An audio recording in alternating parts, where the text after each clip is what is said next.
Estamos começando o programa Intercampus. Eu sou Ana Flávia Pereira e você pode acompanhar nossa programação pela frequência 870M, pelo site radio.ufg.br ou ainda pelo aplicativo Minha UFG. E hoje é quinta-feira, dia da nossa parceria com o Instituto Federal de Goiás. Quem nos traz as novidades da instituição é a jornalista Maiara Jordana. Olá, Maiara, tudo bem? O que você nos conta hoje? Olá, Ana Flávia. Bom dia aos ouvintes da Rádio Universitária da UFG e vamos aí com muitas notícias do Instituto Federal de Goiás. Últimos dias de inscrição no vestibular do IFG de meio de ano. Quem deseja ingressar num curso superior no IFG ainda neste ano e começar uma graduação a partir do mês de agosto, não pode perder o prazo de inscrição no vestibular IFG, que vai até este domingo, dia 5 de maio, pelo site do IFG. Além do ingresso nos cursos superiores, usando a nota do Enem, o IFG também realiza um vestibular tradicional com provas, para quem não fez o Enem, mas que quer fazer um curso superior na instituição. Neste vestibular do IFG de mediano, são oferecidas 172 vagas ao todo, distribuídas em 8 cursos superiores ofertados nos campos do IFG em Formosa, Goiânia, Itumbiara, Lusiânia e Uruaçu. No campus Goiânia, pelo vestibular IFG, são disponibilizadas 78 vagas distribuídas nas licenciaturas em Física, História, Letras Português e em Música. Uma novidade nessa seleção foi a dispensa dos testes de verificação de habilidades específicas em música para os candidatos que se inscreverem ao curso de licenciatura em música, que é oferecido aqui no campus Goiânia do IFG, e comprovarem a proficiência em música. A prova do vestibular do IFG de mediano será aplicada para todos os candidatos inscritos no dia 19 de maio. A relação de cursos e vagas ofertadas no vestibular do IFG 2019/2 estão disponíveis no site da instituição, no endereço www.ifg.edu.br. Para fazer a inscrição, o candidato deverá acessar a página Estude no IFG, clicar em Vestibular IFG 2019/2 e fazer a inscrição gratuitamente. Todos os cursos ofertados pelo IFG são gratuitos. Além desse vestibular com prova, o IFG recebe ainda inscrições até o dia 26 de maio para o vestibular Enem, que utiliza apenas a nota do Enem na seleção dos cursos superiores. Então, quem deseja estudar no IFG, acesse o nosso site no endereço www.ifg.edu.br e se inscreva nas seleções de meio de ano, que recebem inscrições só até este mês de maio. Além dos cursos superiores, o IFG também está com inscrições abertas para os cursos técnicos da educação de jovens adultos, a EJA, e técnicos subsequentes.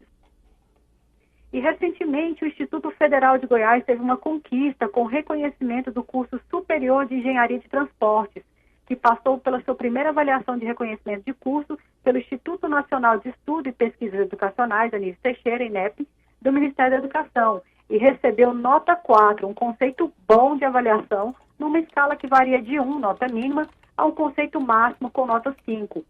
O curso de Engenharia de Transportes, que é ofertado no campus Goiânia do IFG desde o início de 2014, é pioneiro no país e um dos poucos bacharelados em transportes, engenharia de transportes oferecidos na região de Centro-Oeste.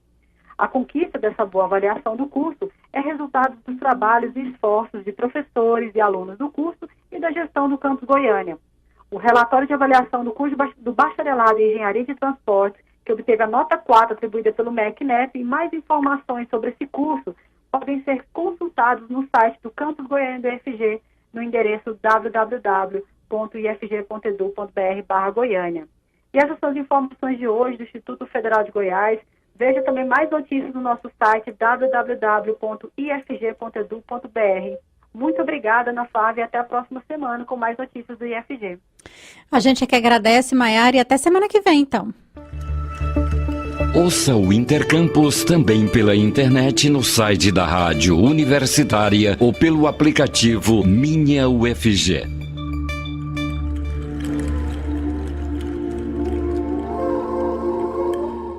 E começa hoje à noite na Assembleia Legislativa de Goiás a etapa de treinamento do projeto Politizar.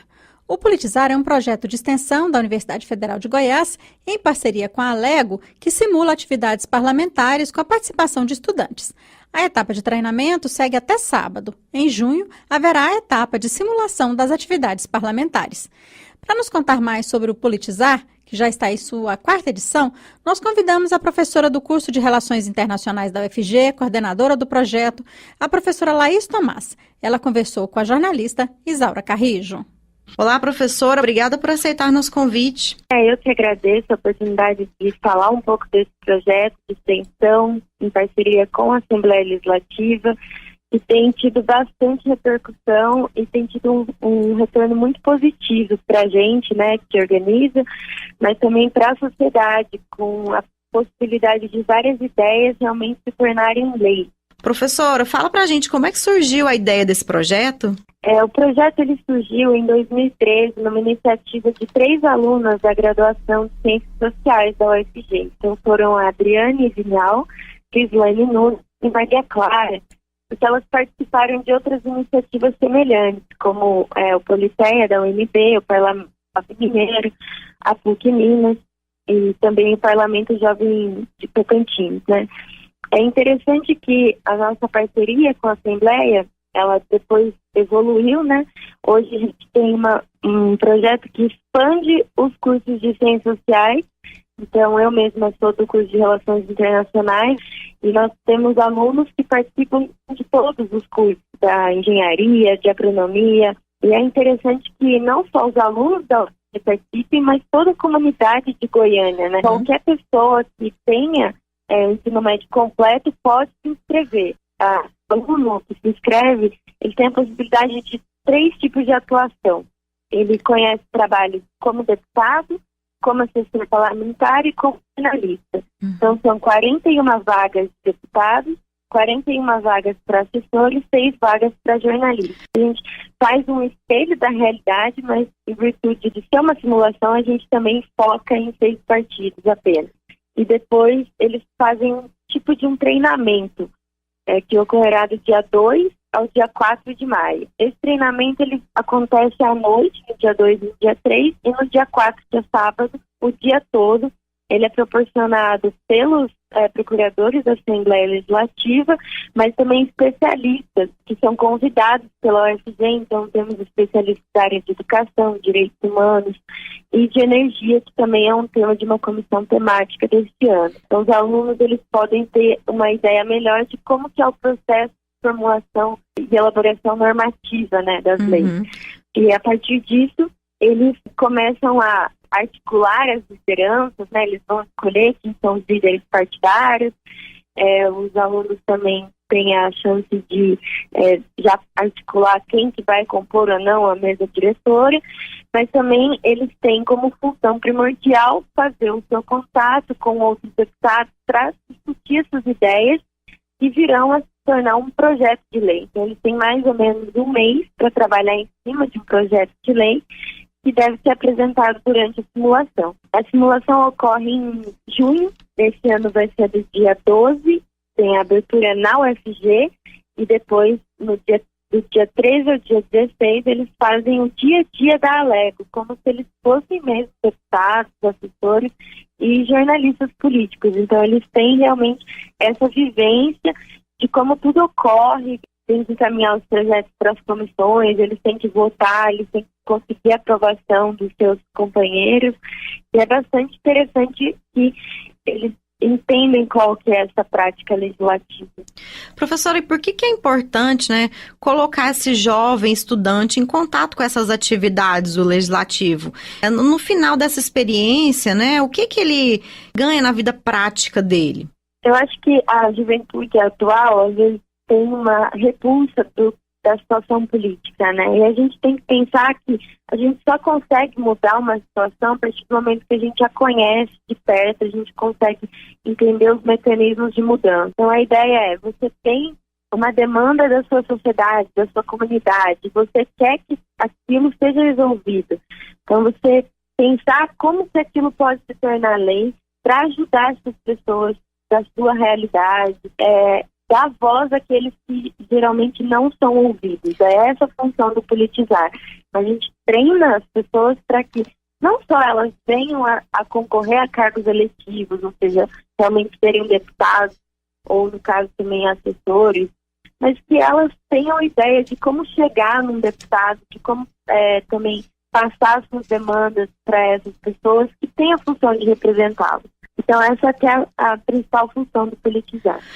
Você que acompanha de perto também os estudantes, você acha que a percepção deles em relação ao legislativo muda? Muda bastante. A última edição, na terceira edição, a gente teve um retorno muito positivo dos alunos. Muitos não imaginavam como seria todo esse processo, eles aprenderam muito, estão engajados agora também divulgando com a gente para que outros alunos tenham essa oportunidade também. Então, alguns projetos de lei foram realmente apadrinhados pelos deputados da Casa, né, da Assembleia Legislativa de Goiás, e se tornaram leis de verdade, não só leis da simulação, né? E outros que fizeram a simulação, inclusive, estão trabalhando para o governo federal, para o governo de Goiânia mesmo. Então, vale a pena ter essa experiência e abrir a possibilidade de uma inserção melhor na política, né? Para a gente conseguir melhorar as condições de vida do nosso país e da nossa comunidade, de forma geral. Com certeza. Professora, para quem quiser mais informações sobre o politizar, onde que deve buscar esses dados, essas informações? Nós estamos ativos nas redes sociais, então a gente tem o nosso Instagram, que é @projetopolitizar. No Facebook também, as pessoas podem procurar as nossas informações. Site da Faculdade de Ciências Sociais, temos o link da Politizar, e a gente também vai colocar nos veículos de da Assembleia Legislativa, tanto das redes sociais como no site. E temos também uma assessoria de comunicação, que é a Gabriela Dias, que também faz PUC, mas faz o UFG em História. É um projeto feito por alunos, idealizado por alunos, e que tem a chance de ter uma linguagem que as pessoas têm a maior proximidade. Então, sair dos muros da academia para realmente chegar dentro da sociedade. Tá certo, muito bom. Nós conversamos com a Laís Tomás, professora de Relações Internacionais da UFG, sobre esse projeto de extensão, Politizar. A mestre em Antropologia Social pela UFG, a quilombola Marta Quintiliano, participou da última edição do Politizar em 2018. Durante a simulação, Marta atuou como presidente da mesa diretora. Segundo ela, a simulação das atividades dos parlamentares se aproxima muito do real. Ela nos conta um pouco sobre a importância da representatividade da população negra no poder e sobre as dificuldades enfrentadas durante a experiência. Então, é meio difícil a gente sintetizar, né, algo que exclui a população negra há muitos anos, né? A política, ela exclui os negros desses espaços, né? Mas eu vou tentar sintetizar o que foi estar no Politizar para mim, enquanto mulher preta, quilombola e pobre, num espaço desse. Por mais que seja uma simulação, é uma simulação muito real, é uma simulação muito idêntica com a realidade. Isso me espantou muito, muito mesmo, porque eu cheguei lá, assim como os outros colegas, alguns dos colegas com o discurso: nós queremos uma política diferente.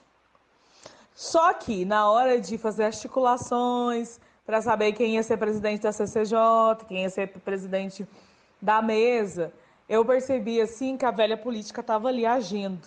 A velha política que é comprar voto, desmerecer o trabalho do outro. A gente tinha os projetos, então alguns projetos eles não passavam porque eles tinham implicância com a pessoa, porque a pessoa não votou na hora de fazer as alianças. Então, assim, o discurso era: não vamos agir de maneira da velha política, mas eles agiam da mesma maneira. Em geral, eu acho que as pessoas brancas elas têm dificuldade de lidar com o negro que não seja servindo, né? Se você não está servindo o branco, ele não consegue lidar quando você está no mesmo nível que ele, no mesmo patamar que ele, ou então se você chefia ele, tem uma certa dificuldade. Então, assim, um dos deputados foi muito violento comigo, me xingou, falou um monte de coisa, e eu me mantive calada, mas eu confesso que não foi uma tarefa fácil, mas que foi um espaço que eu precisava estar ali, eu precisava ter uma representatividade. Eu precisava que as pessoas olhassem para mim lá, enquanto presidenta, e dissessem assim: é possível ter um presidente negro, é possível ter uma presidente negra nesse espaço, no legislativo. Lá eu não vi nenhuma pessoa negra que não estivesse servindo. Então, assim, estar nesses espaços é você o tempo todo se posicionar, até mesmo quando você não quer, você tem que se posicionar.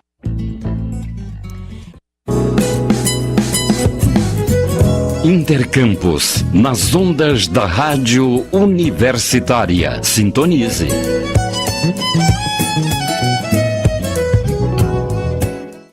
As universidades públicas brasileiras, em especial as universidades federais, são responsáveis pela quase totalidade da pesquisa científica realizada no Brasil. Além de formar todos os anos milhares de profissionais para atuação no mercado de trabalho brasileiro, nessas instituições se faz muito mais. Na UFG, por exemplo, temos o Hospital das Clínicas, projetos culturais como Música no Campus, projetos de extensão que atendem a comunidade em geral em diferentes atividades, esporte, lazer, prestação de serviços. Mesmo assim, as universidades públicas estão sendo alvo de críticas, corte de verbas. Para nos ajudar a entender todo este contexto, a gente conversa agora com o reitor da UFG, o professor Edivar Madureira Brasil. Olá, professor Edivar, obrigado por aceitar nosso convite mais uma vez. Olá, Ana Flávia, olá a todos os ouvintes do Intercampus, da Rádio Universitária. Professor, então, esse é um momento difícil que a gente está vivendo, Por que esse ataque sistemático aí dos integrantes do governo Jair Bolsonaro à educação, em especial às universidades públicas? Bom, acho que isso mostra um profundo desconhecimento da universidade pública, especialmente das universidades federais, Nós estamos falando de instituições que respondem pela maior parte da pesquisa feita nesse país, Recente levantamento mostra que as instituições públicas são responsáveis por mais de 90% da pesquisa e da produção de conhecimento no país.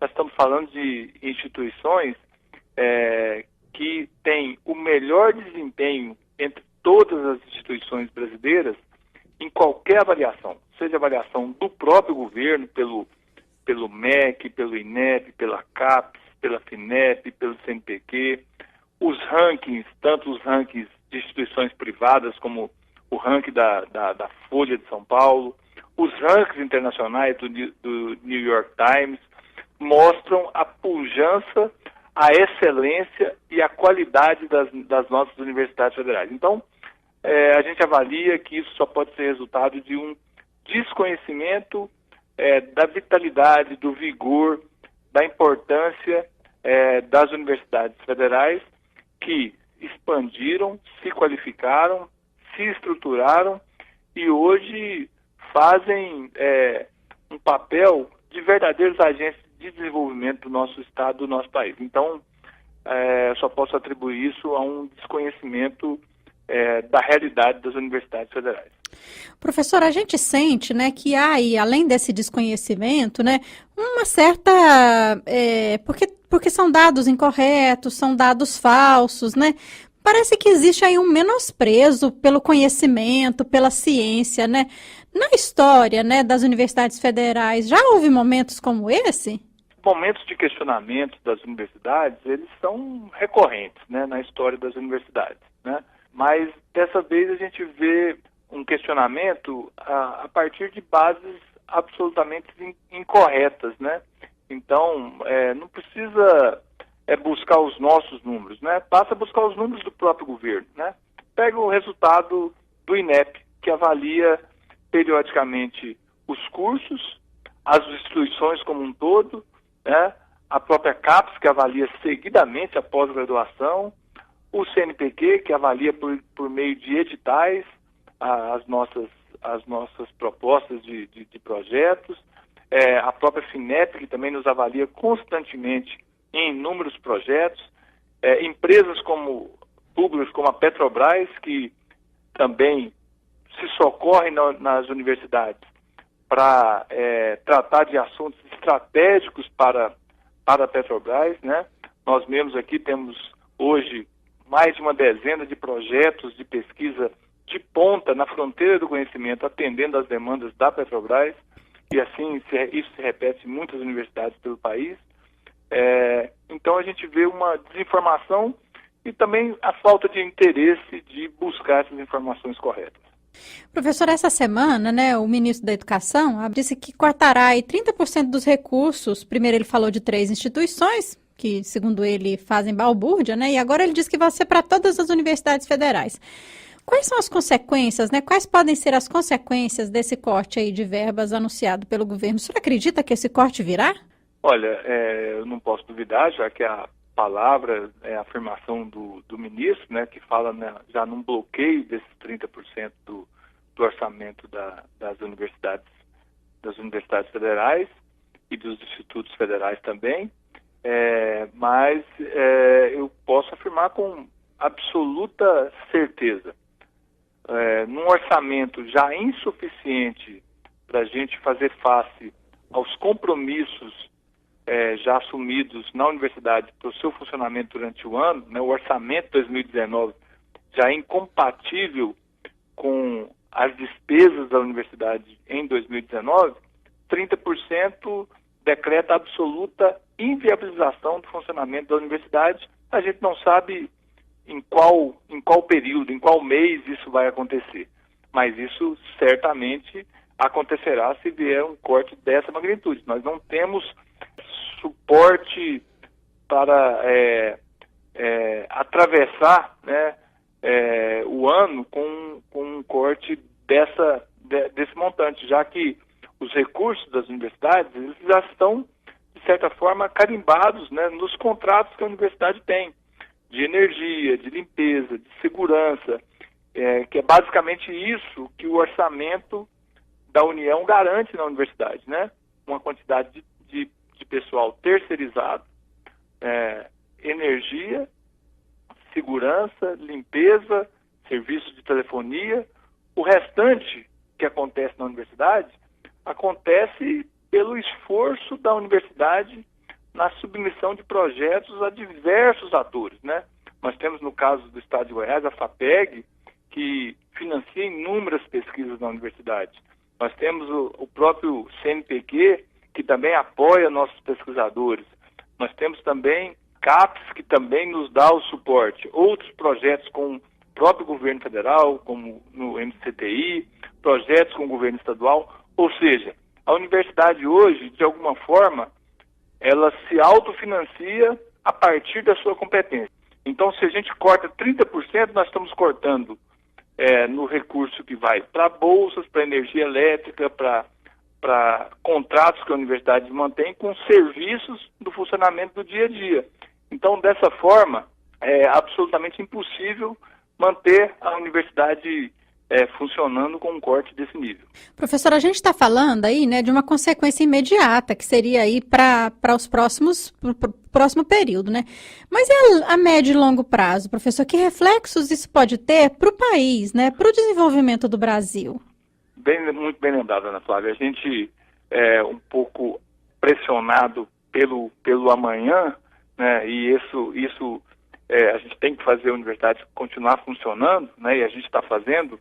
Eu quero ressaltar que até o momento nós trabalhamos, né, para manter a universidade em pleno funcionamento, as aulas funcionando, tudo funcionando normalmente, pelo menos até agora, né? No mês de maio nós estamos garantindo isso. Nós continuaremos fazendo esse esforço, nós iremos naturalmente restringir despesas aonde a gente puder restringir, sem comprometer o funcionamento da universidade, mas o grande prejuízo disso tudo, você lembra muito bem, é o futuro do país, né? Só para dar um número para o nosso ouvinte, né? No ano passado, só a UFG publicou mais de 4.000 artigos científicos. Artigos científicos com conhecimento novo, que impacta o desenvolvimento do país e da própria humanidade, numa escala de tempo de curto, médio e longo prazo. Quer dizer, a interrupção disso causa um transtorno para a sociedade incalculável, né? Sem contar, como você fez menção no início da nossa entrevista, né, outras funções de assistência à população que são absolutamente essenciais, né, como o Hospital das Clínicas. Ainda esse ano, Ana Flávia, nós inauguraremos um dos maiores hospitais públicos do país, que é o Novo HC, com 600 leitos, né? Como funcionar um hospital com um corte dessa envergadura? E aí a gente poderia falar dos projetos de extensão. Então nós estamos inviabilizando a universidade. Essas medidas inviabilizam a universidade no curto prazo, com consequências imediatas para 30 mil alunos de graduação, 10 mil alunos de pós-graduação, entre estrito sensu e lato sensu, mas a gente está comprometendo algo que é muito maior, que é o futuro da nação, que é o conhecimento que é aqui produzido. Então, é desastrosa qualquer medida dessa. Nós esperamos, né, no diálogo e na argumentação e na comprovação dos dados, mudar esse cenário, né? Teremos uma reunião com o ministro no dia 16, a diretoria da Andifes, e nessa ocasião nós tentaremos mostrar, né, essa realidade dessa universidade, que não é a universidade da balbúrdia, não é a universidade da doutrinação, não é disso que nós estamos falando. Nós estamos falando de uma universidade essencial à sociedade.